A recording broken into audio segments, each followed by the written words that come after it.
That Friday evening started just like any other. I had finished work early and decided to surprise my wife, Lauren. I bought her favorite flowers on the way home, white lilies. I even grabbed takeout from the little Italian place she loved. After all, we'd been so busy lately, and I thought a quiet dinner together would make her happy. I parked the car, walked up to the house, and smiled when I saw the lights on. It felt good to be home early for once. When I opened the door, the house was quiet, except for faint laughter coming from upstairs. I thought maybe Lauren was on a call with her friends. I didn't think much of it. I set the flowers on the counter, removed my jacket, and started heading up the stairs, still smiling. But as I got closer, the laughter changed. It wasn't casual or funny. It was soft, intimate. My stomach dropped before my mind even caught up. I reached the bedroom door and saw it slightly open. For a second, I froze. Something inside me told me not to look, but I did. And there it was, the image that would burn into my memory forever. Lauren was in bed with Jake, my best friend of 15 years. The man who had stood beside me through everything, from high school to my wedding day. For a moment, I couldn't even breathe. The world just stopped. I remember my hands shaking, the flowers slipping from my grip and hitting the floor. Neither of them noticed me right away. They were too lost in what they were doing.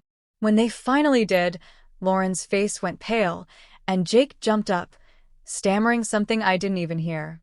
My ears were ringing. I didn't say a word. I just turned around and walked out.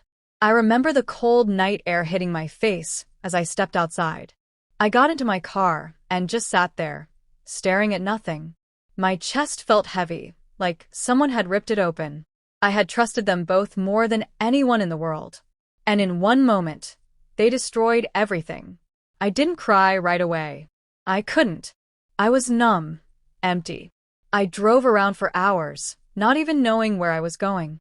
I ended up parking near a park we used to visit when Lauren and I were dating. I sat there until sunrise, watching the light slowly fill the sky.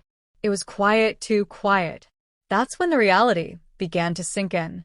Everything I believed about love, loyalty, and friendship had just been proven wrong. When I finally went home the next morning, I didn't say much. I didn't yell or ask questions. I just looked at her once and said, "You made your choice." Then I packed a few things and left again. That was the moment I knew my life would never be the same. For years, everyone around us believed Lauren and I were the perfect couple. We had been married for 10 years, and from the outside, our life looked like something people only dream about. We had a nice house in the suburbs, steady jobs, and a circle of friends who always said we were made for each other. I used to take pride in that. I believed we had built something real, something solid. Every anniversary, every birthday, every quiet night on the couch felt like proof that we were happy. I had no reason to think otherwise. Jake was always a big part of our lives. He wasn't just my best friend, he was like a brother. We'd known each other since middle school. We went through everything together. First jobs, college struggles, heartbreaks, and eventually marriage. When I introduced him to Lauren, they got along instantly. I was actually proud of how close they became. It felt good knowing that my best friend and my wife got along so well. I thought that meant we were all family. Jake was there for every major event. Birthdays, barbecues, even our honeymoon send-off. He helped us move into our first house. He was the kind of friend who could walk into our kitchen, grab a beer, and sit on the couch like it was his own home. I trusted him completely. Sometimes when I worked late, he'd come by to keep Lauren company. I thought that was kindness. I thought he was looking out for us. Looking back now, there were little things I missed, moments that didn't seem important at the time. Like how they'd exchange glances when I said something funny, or how they'd share small inside jokes that didn't include me. I brushed it off. I told myself I was just overthinking. After all, why would I doubt the two people I loved and trusted the most? Lauren would sometimes mention how nice it was to have Jake around, saying he was like a part of the family. I agreed every time. It made me happy to think we'd all built something strong and genuine. When I worked long hours, I used to thank Jake for helping her with things around the house. I Even told Lauren once that I was lucky she had a friend like him to rely on when I couldn't be there. She just smiled. I didn't realize then what that smile really meant. Everything felt normal. We took vacations, hosted dinners, and spent weekends laughing together. I never once suspected that behind all the laughter and good times, something darker was happening. The trust one had built over years was being used against me. The people I would have taken a bullet for were slowly betraying me when I wasn't looking. It's strange how life can look perfect right before it falls apart. At the time, I thought I was living a dream. I didn't know that the life I was so proud of, the one everyone admired, was nothing but a carefully hidden lie. And that the person I was before that night was gone forever. That night, I came home earlier than planned. My business trip had ended a day sooner, and I wanted to surprise Lauren. I remember feeling light, almost excited, thinking about how happy she'd be to see me. I stopped by a small shop near the airport and picked up a bouquet of red roses. She always said roses made her feel special, and after a long week apart, I wanted to remind her that she still was. It was already dark when I pulled into the driveway. The lights in the house were on, and her car was parked outside. Everything seemed normal. I quietly unlocked the door, trying not to startle her. I even smiled, imagining the look on her face when she saw me walk in. But as soon as I stepped inside, I heard something, soft laughter coming from upstairs. It wasn't a movie, and it wasn't the TV. It was her laugh, the one she only used when she was comfortable and happy. I paused for a moment, standing in the hallway listening. At first, I thought she might be on a video call, or maybe her sister had come over. I didn't want to ruin the surprise, so I walked quietly up the stairs, still holding the flowers. But as I got closer to our bedroom, something inside me started to feel wrong. The laughter was mixed with another voice, a man's voice. It was low, familiar, and too close. When I reached the door, it was slightly open. I don't know what made me push it, but I did.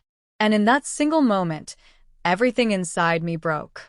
Lauren was in bed with Jake, my best friend, my brother in everything but blood. For a few seconds, my brain couldn't even process what I was seeing. It felt like a bad dream, the kind where you're frozen, watching something you can't stop. The roses slipped from my hand and fell to the floor. The sound made them look up. Their faces changed instantly, shock, guilt, panic. Lauren pulled the sheets over herself, and Jake scrambled to speak, but no words came out. I stood there, staring at them, feeling nothing. No anger, no tears, just a hollow emptiness. It was like my body had shut down. I didn't yell or ask why. I didn't want to hear excuses. I just turned around and walked out. I remember the sound of my footsteps on the stairs, steady and slow. I walked past the flowers scattered on the floor, past the pictures on the wall that suddenly felt meaningless. When I stepped outside, the night air hit me hard. It felt cold and heavy. I got into my car and drove. I don't even remember where. The city lights blurred, and my hands gripped the steering wheel like it was the only thing holding me together. The silence in the car was louder than any words they could have said. That night didn't just end my marriage, it ended The next morning, I woke up on the couch at a friend's empty apartment. I hadn't really slept, just drifted in and out of painful thoughts. Everything felt unreal, like I was watching someone else's life fall apart. My phone buzzed a few times before I finally picked it up. It was Lauren. She had called several times and left a few messages. My chest tightened, but I listened anyway. Her voice was shaky and full of fake emotion.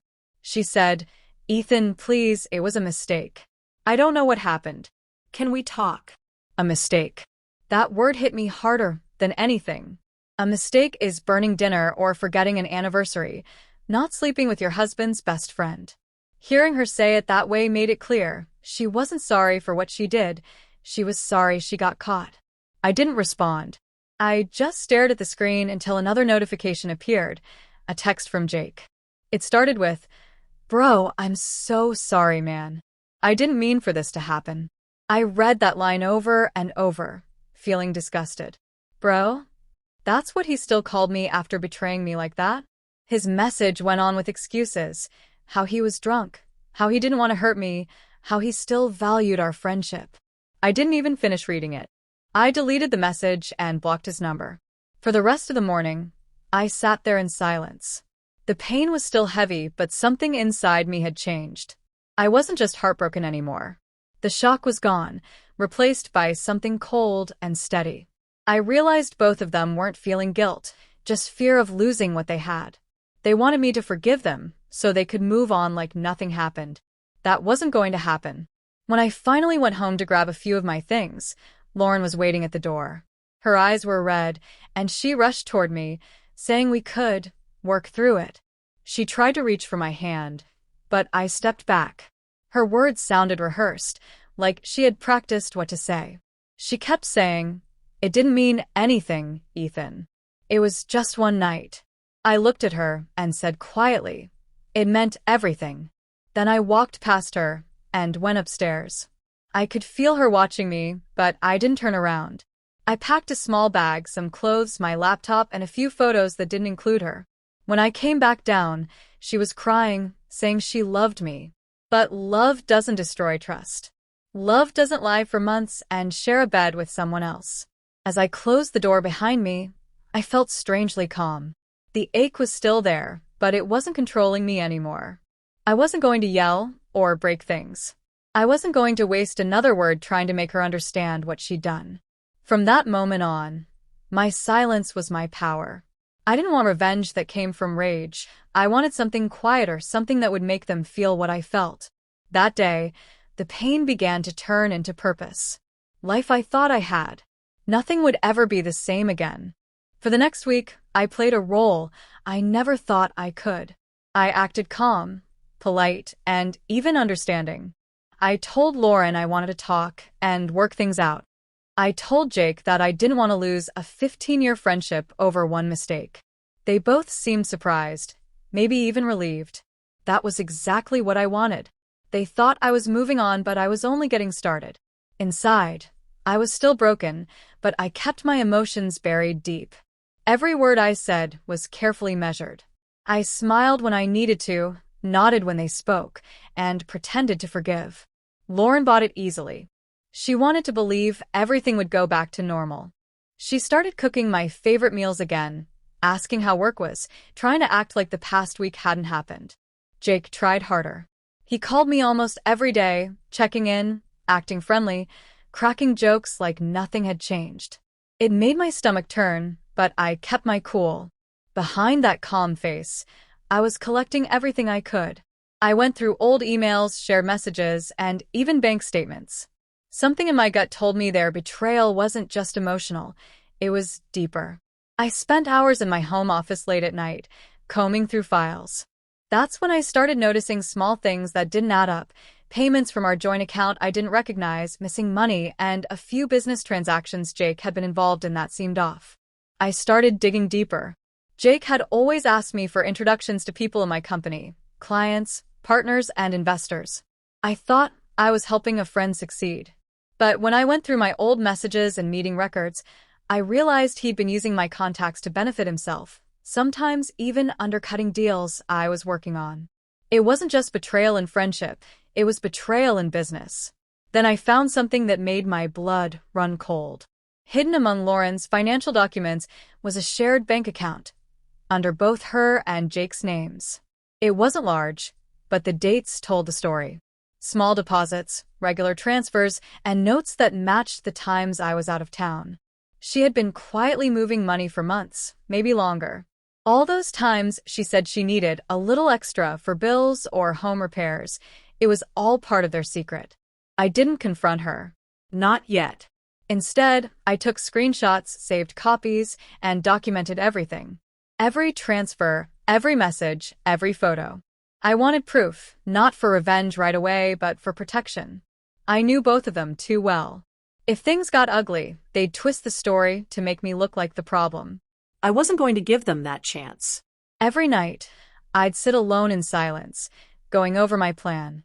I didn't want to hurt them physically or scream until my voice broke. I wanted something that would last, something that would make them realize what losing me really meant. While they thought I was healing, I was preparing. They slept peacefully that week, completely unaware that I knew if I wanted real peace, I couldn't rush it. I had to be patient, calm, and careful. So I started to play the part perfectly.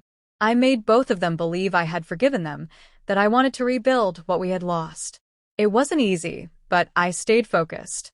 I needed them to trust me again, to feel safe around me.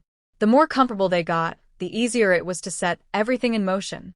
With Jake, I acted like nothing had changed. I invited him to lunch, talked about work, and even helped him with a project he had been chasing for months. He had been trying to get a contract with a major client through my company, but he never had the connections to seal the deal. I made a few calls, said the right things, and suddenly Jake had what he wanted, or at least what he thought he wanted. He thanked me, telling me I was a true friend. I smiled and told him he deserved it. What he didn't know was that the deal I helped him land was connected to the same shady financial trail I had discovered. I had quietly tied it all together, every transaction, every hidden dollar. I wanted the evidence to build itself, and it did. Over the next few weeks, Jake unknowingly walked straight into his own trap. His name started appearing on documents that linked directly to the fraudulent transfers Lauren had helped him with. I didn't forge anything or push him into it. I just gave him the opportunity to expose himself. All I had to do was wait. At home, I kept my calm with Lauren. I pretended that I was trying to make things work. We went to dinner, had small talks, and even laughed at old memories. She seemed relieved, believing we were slowly finding our way back to each other. Every time she smiled at me, thinking we were rebuilding trust, I felt a strange emptiness. I wasn't doing it to hurt her emotionally anymore. I was just preparing for the end. While she thought things were improving, I was working quietly with my lawyer. I filed for divorce, but I made sure she wouldn't find out right away. My lawyer helped me move my savings, investments, and property into a private trust she couldn't access. Every signature, every legal move was made with precision.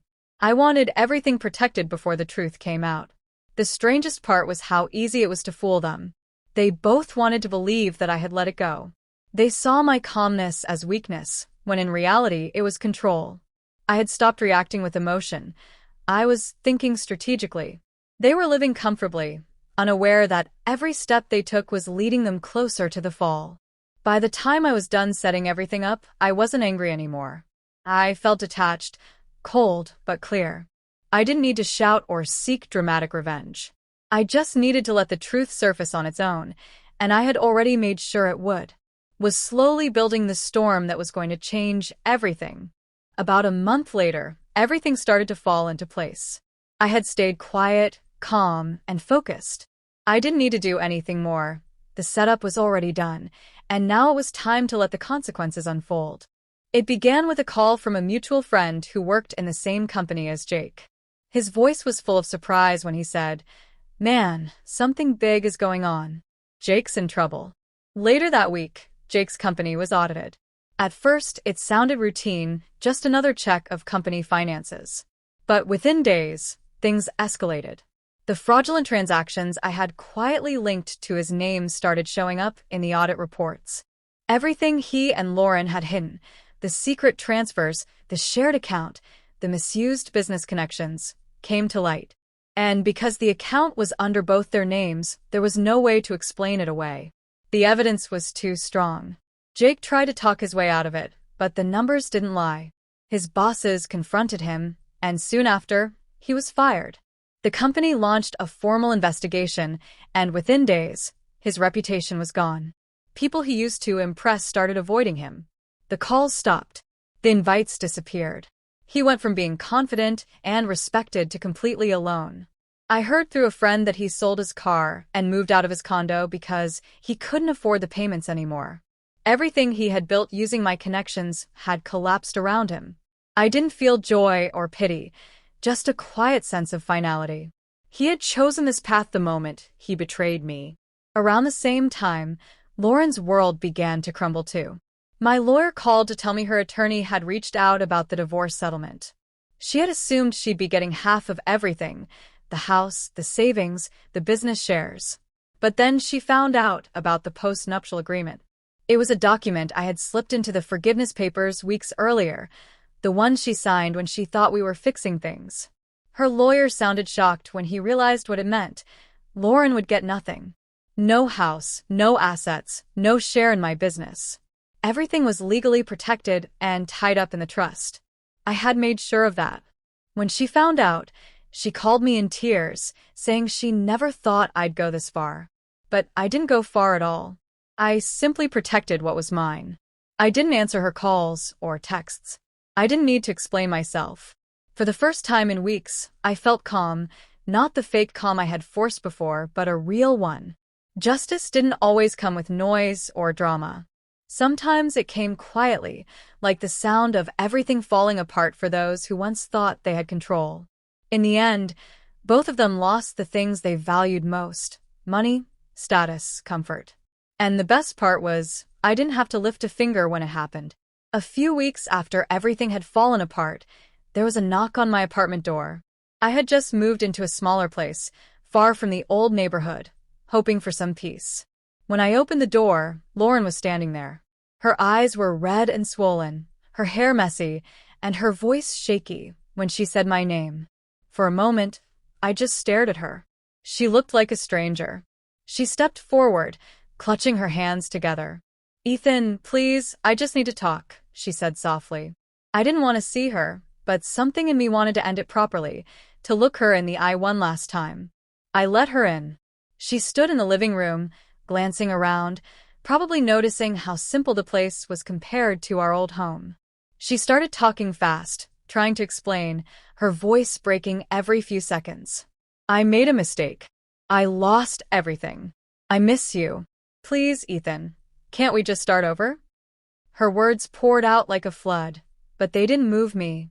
I had heard enough lies from her to last a lifetime. I stayed silent, letting her speak until she ran out of things to say. When she finally stopped, I walked over to the table and picked up a brown envelope I had prepared weeks ago. I handed it to her and said, "You should see something before you ask me that again." She looked confused but opened it slowly. Inside were copies of everything: the bank records, the hidden account details, the text messages between her and Jake, and a timeline I had put together showing exactly when it all began. As she flipped through the papers, her hands started to shake. She looked up at me with wide eyes, tears filling them again. "You knew," she whispered. I nodded. "For a long time," I said quietly. "I just wanted to see how far you'd go before you finally told me the truth." She sat down, covering her face with her hands. "Ethan, please, I didn't mean for any of this to happen," she said between sobs. "It just got out of control." I looked at her for a long moment, then said, 15 years of friendship, 10 years of marriage, and you both threw it all away for a few lies and a cheap thrill. You built this. Now you get to live with it." She tried to reach for my hand, but I stepped back. I didn't raise my voice or say anything cruel. I just felt tired of the excuses, the pain, and the pretending. I told her quietly, "I'm not angry anymore, Lauren. I just don't care." She stayed there for a few minutes, crying softly, then finally stood up and left without another word. The door closed behind her, and the apartment went silent again. I didn't feel happy or sad, just free. For the first time in a long while, the weight on my chest was gone. I had faced her, not with anger, but with truth. And that truth was enough. All I did was tell the truth and step back to watch it do the rest.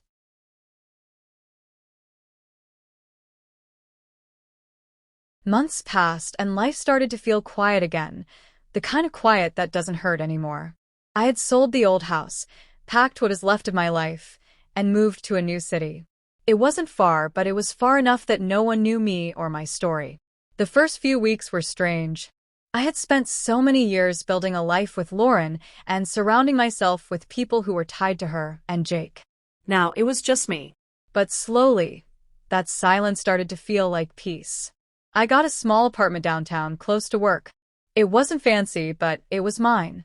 Every morning, I'd wake up, make coffee, and open the windows to let the sunlight in. There was no tension, no pretending, no memories that made my chest tighten. I started going to the gym again, took walks after work, and reconnected with a few old friends I hadn't talked to in years. They didn't ask for details, and I didn't offer any. It was nice to have conversations that didn't revolve around pain or betrayal. I found myself enjoying the small things again, things I used to ignore. Cooking dinner, reading, going to the movies alone. For the first time in years, I didn't have to worry about anyone lying to me or using me. I wasn't looking for closure anymore, because I had already found it. It wasn't in revenge or payback. It was in letting go. I heard bits and pieces about them through mutual friends. Jake had moved out of state. He'd lost his job after the investigation and couldn't find work anywhere close to the industry again. The man who once walked around so proud, always bragging about his success, had nothing left. He tried starting small businesses, but none of them lasted. Eventually, he just disappeared from everyone's radar. Lauren stayed in town. I never spoke to her again, but I occasionally heard her name. She was trying to rebuild her life, but her reputation followed her everywhere. People talked, and she couldn't escape what she'd done. She went from being admired to being pitted. Every time someone mentioned her, I felt nothing. No anger, no sadness, just a distant memory of a life that no longer existed. Sometimes I thought about how everything had turned out. There was no big moment of revenge, no dramatic ending. The real revenge was silence. I didn't need to ruin their lives. They did that themselves. All I did was step away and watch as the truth slowly did its work. One night, I sat on my balcony, watching the city lights. The air was cool, and for the first time in a long while, my heart felt light. I realized I didn't hate them anymore. I didn't even wish things had gone differently. Some pain exists to push you toward a better version of yourself. And that's exactly what this did for me. My silence had become my peace, and one quiet evening, I was sitting at a small cafe I'd recently started visiting. It had become my favorite spot, calm, tucked away, with a soft hum of people talking and the smell of fresh coffee in the air.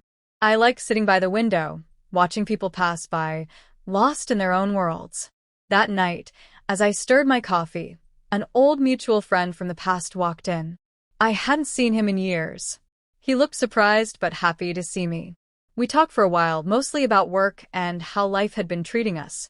Eventually, though, he asked the question I knew would come sooner or later. "Don't you ever miss them?" he said softly, almost like he didn't want to upset me. I smiled, not bitterly, but peacefully. "You can't miss what never truly loved you," I said. And I meant every word. It wasn't anger or pride, just truth. There was a time when that question would have broken me, when I would have replayed every memory trying to find meaning in what happened. But now it didn't hurt. I had finally accepted that some people come into your life only to teach you what love should never feel like. After he left, I sat there for a while, thinking about how far I'd come. The man I was months ago wouldn't have believed he could ever feel peace again. I had been broken, betrayed, and left with nothing but questions. But the thing about pain is it changes you. It teaches you what truly matters and who truly deserves a place in your heart. I realized my revenge had never really been about destroying them. It wasn't about seeing Lauren or Jake suffer. It was about reclaiming the parts of myself they had taken away, my confidence, my peace, my sense of worth. I had spent years living in a lie, believing love meant forgiveness even when it hurt, believing loyalty meant staying even when you were bleeding. But now I knew better. I finished my coffee, paid the bill, and walked outside. The city lights shimmered against the dark sky, and I felt lighter than I had in years. I wasn't running from my past anymore. I was walking freely toward my future. I didn't need closure from them. I had created my own. That night, as I walked back to my apartment, I passed by a couple laughing together on the sidewalk.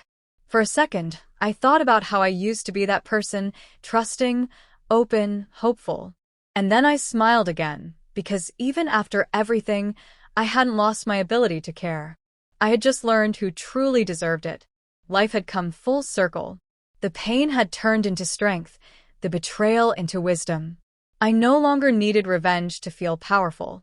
I just needed peace. And in that moment, with the quiet night around me and a steady heart within me, I knew I had finally won. My peace was the best revenge I could have ever asked for.